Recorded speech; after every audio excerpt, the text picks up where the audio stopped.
কি অবস্থা দাদা? ভালো। আমরা তাহলে কীর্ততঙ্গের জঙ্গলে ঢুকে গেছি না? হ্যাঁ, ওই যে চূড়ার সামনে। গভীর জঙ্গল, গভীর জঙ্গল।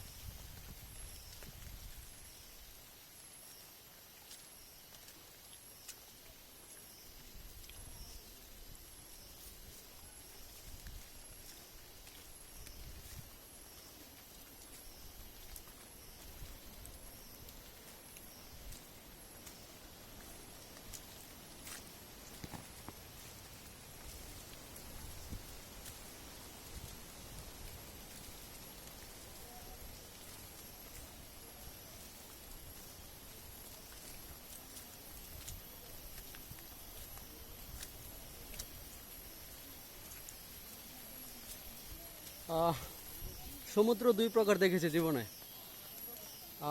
এই পাহাড়ে আসলে বরাবরই আমরা আরেকটা সমুদ্র দেখতে পাই।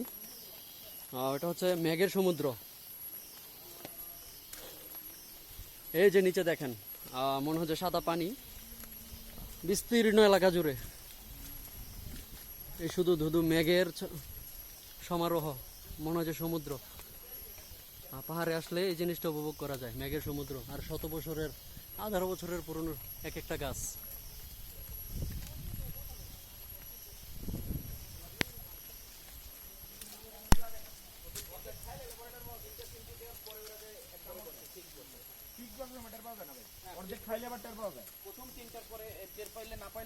কেমন ভাই আবার ধরছে? এই যে সোহেল ভাই, এই যে আমাদের হুল ভাই যাচ্ছে। কঠিন কঠিন কঠিন না, জঙ্গলের খুবই মায়ায় কষ্ট পড়ে হচ্ছে তার। হ্যাঁ, কিন্তু এই যে পরিবেশ, এই যে দেখেন এই হাজার পরিবেশে বছরের পুরনো গাছ। ওয়াও।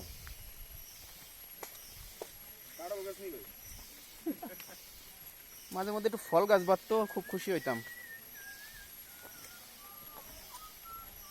আমরা কীর্ততঙ্গের চূড়ার খুব কাছাকাছি আছি, যেটা কিনা বাংলাদেশের চিম্বুক রেঞ্জের সর্বোচ্চ চূড়া।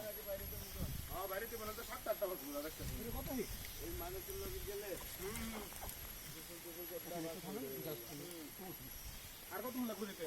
এই তো চূড়া। হ্যাঁ, আর 2 মিনিট। 2 মিনিট তা আপনি আগে কইবেন না? তাইলে না, আরো ধরে যাই, আরো আধা ঘন্টা আগে।